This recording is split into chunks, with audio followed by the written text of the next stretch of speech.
Welcome, Governor Kathy Hochul, to Newsday TV's Studio 2. This is your first visit with us, and we're really excited about this. Thank you. And I also want to thank you for this opportunity to talk to you about issues important to Long Islanders. I welcome the opportunity. It's a beautiful studio, wonderful to be back here at Newsday, and you're an important voice on Long Island and one that I pay attention to, so being here is important to me. Well, that it won't be a surprise. Why don't we just jump right into the fire here, okay? All right. In your State of the Union and also in your budget proposal, you managed to hit a third rail of politics on Long Island, not once, but twice. The first with your housing initiative. There are people who support it. They say we need more affordable housing on Long Island, but you're getting pushback on the hammer. Talk to us about that. Well, it's not just affordable housing. We need all levels of housing on Long Island. I have spent so much time on Long Island. 8 years as Lieutenant Governor, I was here nonstop. And I love this region. It's fascinating. And the number one issues I heard about were high property taxes and affordability. And the fact that people who my age have children who are now adults have to leave the community they grew up in and not able to raise their kids there. So grandkids are being raised elsewhere because we didn't keep up with the demand to build housing, all levels of housing. That first starter apartment for someone right out of school, all the way up to someone's first, two-bedroom home, apartments, condos, and as they are more successful, the larger homes. So we need to offer that variety here, but we've only had such a small growth compared to other regions that people are leaving here to go to. New Jersey suburbs, for example, have far outpaced us in the number of housing permits issued over the last decade. Philadelphia, Boston, Connecticut, all these regions and cities are taking our young people away from us. So to me, this is personal, but also think about our senior citizens. They want to be able to downsize and have an option here on Long Island so they can see those grandkids. And lastly, it's the employers. The largest issue I hear from employers of all sizes, we can't get workers to come to Long Island because they can't afford to live here. So I leaned into this. This is a pro-Long Island initiative to make sure that we offer the whole panoply of housing that we can build in a thoughtful way, driven by the localities where they want to do it, how they want to do it, and I think that's the messaging that's been lost. But the hammer is what they're worried about. Well, the hammer is simply saying, you can do this, you can build this. There are plenty of examples. For example, transit-oriented development. What does that mean? It means, does it make sense for a community that has perhaps even a new train station to have an empty parking lot by the end of the day when everybody goes home? It's basically tumbleweed blowing through it. Why don't we say that that could be a place where you build, yes, the parking, but first floor is shops, little baristas, little coffee shops, little hair salons, a place to grab an ice cream cone with your kids. Then you can have a couple levels of parking because you need to replace the parking.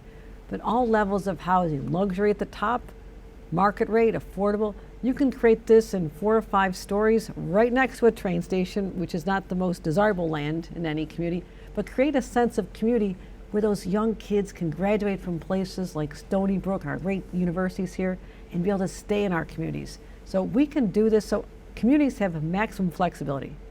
Maximum flexibility. You can take an abandoned warehouse. You can take an office park, an old mall. We're not saying you have to take pristine land that you're looking to preserve in your community. I spent 14 years in local government. I know all about land use. I know I worked on our planning board, our zoning board of appeals, our town board, our traffic safety board. So I understand all the levers. And for far too long, those levers have been ground to a halt. And we're not building the housing for our families, our workers, and our senior citizens. Well, let's visit the third rail again then. And this is with the increase in the payroll tax for the MTA, to fund the MTA. Now the increase is small, but Long Islanders, any increase, the feeling is, we pay a heck of a lot of taxes and we don't want to pay any more. I get that. And I'll address taxes separately from this for 1 second.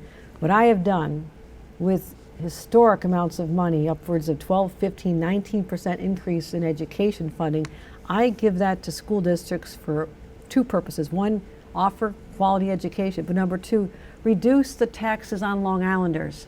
Use that money, school districts. Recognize that one of the reasons people do leave Long Island is because the property taxes are so high. And it's not always the cost of your government. The school taxes are the largest part of your property tax. I know this because I did 14 municipal budgets as a local official. I know exactly what that pie graph looks like and where the funding's coming from. And I want Long Islanders to have a reduction in their taxes, and schools should be using that money. So let's create that dynamic. So I understand the abhorrence to any taxes. I get this. But this is not a tax directly on Long Islanders. This is saying, Long Islanders, we don't want you to have a fare increase or reduction in service, because everybody paying attention to our transit system knows that the MTA is literally on the cusp of looking down on the fiscal cliff. Part of it driven by the fact that ridership is still down to 63, 65%. And if we can't count on those revenues anymore, there's huge shortfalls. If you look at the financial health of the MTA for the next couple of years, next 4 or 5 years, it's going to go off the cliff. We don't have enough money just for operations, much less make the investments we need to make sure that Long Islanders are served by a world-class transit system. Now, we've made investments. In a couple of days, we'll have full service for Grand Central Madison. That is a game changer. Saves people time. Time is precious to our commuters coming in from Long Island. I understand this. Or reverse commuters, people coming out to the great jobs that are being created here. So this payroll mobility tax is part of a larger story of everybody having to share in the pain. The state's kicking in more. The MTA has to find a lot more savings. I've put that on them to find savings. The city of New York is going to have to help pick up the costs that serve New York City residents only. And a payroll mobility tax going from 0.34% to 0.5% for companies that are a payroll over $1.2 million.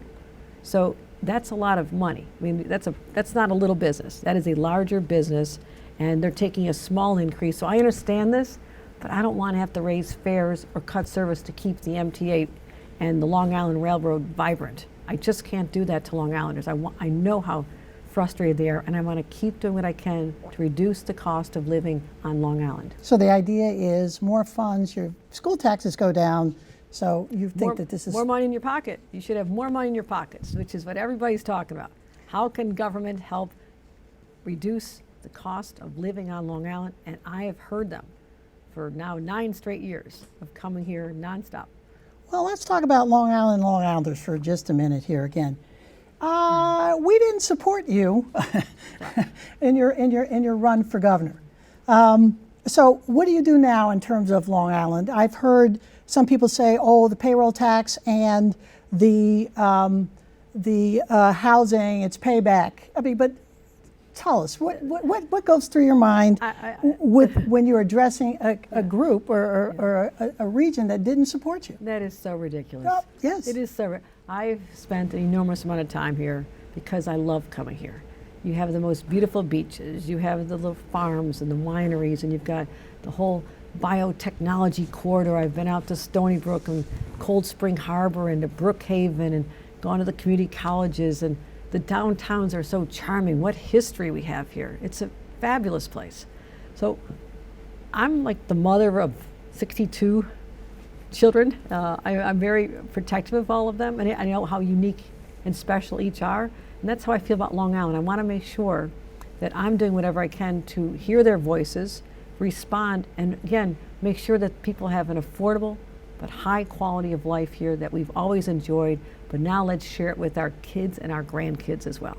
So that is absurd to think that there's anything other than my desire to, and I'm here now, I've been coming here a lot, to do everything like fix the potholes. I came to Long Island so often, I knew every pothole personally. I had a personal encounter with every pothole. I said, I'm coming at you with a vengeance, because Long Islander says property, I call it the PIP. I come to Long Island, we're talking about property taxes, the Islanders, and potholes.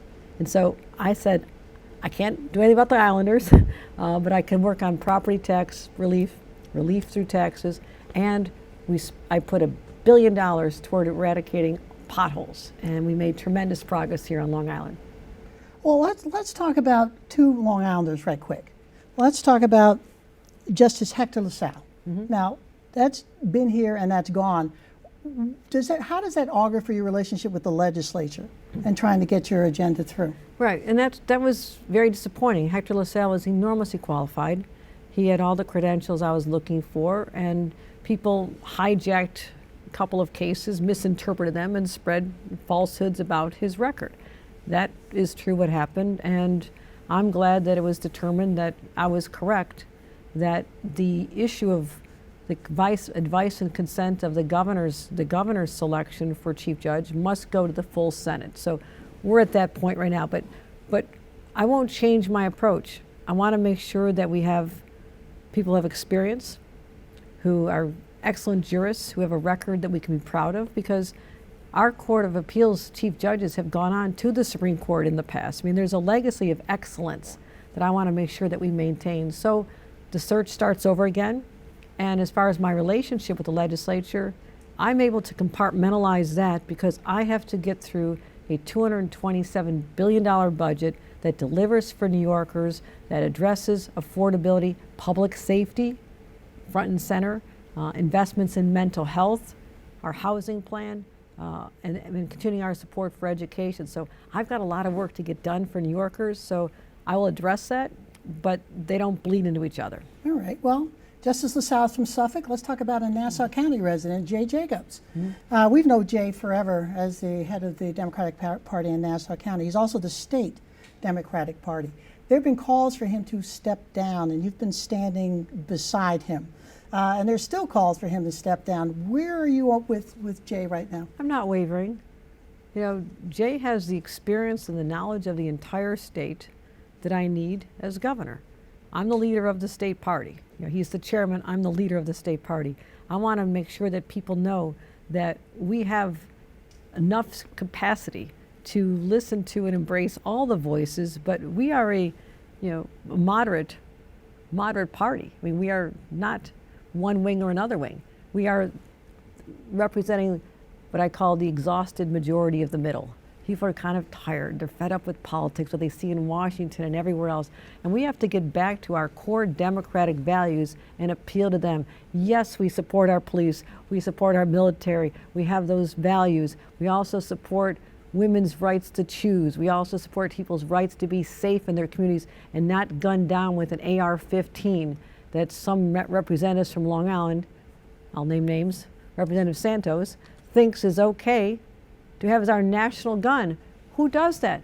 Why isn't he working more on trying to eliminate or return the state and local tax deduction, which has resulted in New Yorkers, especially here on Long Island, spending $50 billion more in federal taxes since that was implemented a few years ago. So please take on other issues, but I'm focused on safety, getting guns off the streets, addressing the bail laws, fixing them once and for all, making sure that people feel good about their communities, feel safe, and they're affordable and livable. That's my focus right now. And with that, I want to thank you, Governor Hochul, for taking the time to talk to us here at Newsday TV and to speak directly to Long Island. It was a pleasure. Thank you very much.